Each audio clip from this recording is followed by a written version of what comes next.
Are you standing firm in your fees? I'm Nina Kaufman with a little bit of a scenery change where I'm teaching business professionals how to make more money with fewer headaches. So here's a headache for you.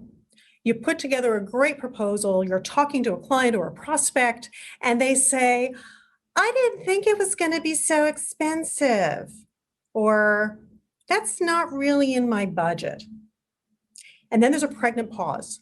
It's like a Schrodinger's cat moment where, is the cat alive or dead? And the question for you as the business owner is, are you going to jump into the breach and reduce your fees, or are you going to stand firm?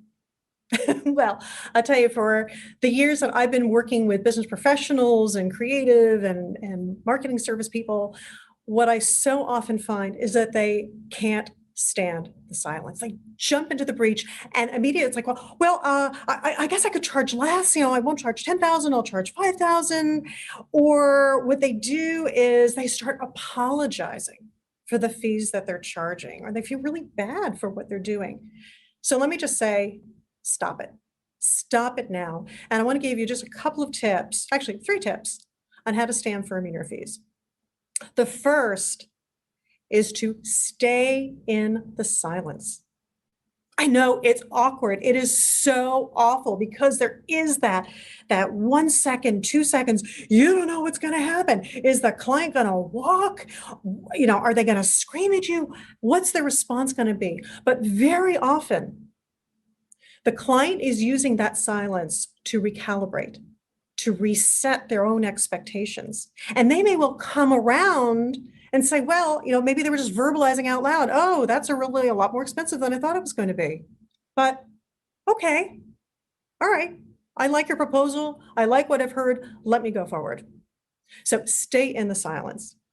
The second is maybe to have an option. Is there a portion of that project you could do for the fee or the budget that they have instead of giving away everything? And the third tip is to go to these conversations armed by knowing your numbers. Because when you know your numbers and you know your profit margin, you'll have a sense of where there's wiggle room and where there isn't. And you can more comfortably say bye-bye to people who can't pay your fees.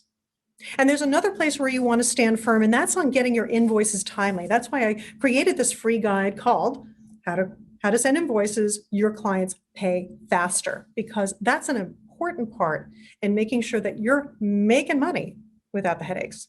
Again, Nina Kaufman from Business Exponential with just a few tips on how to stand firm in your fees. Thanks for listening.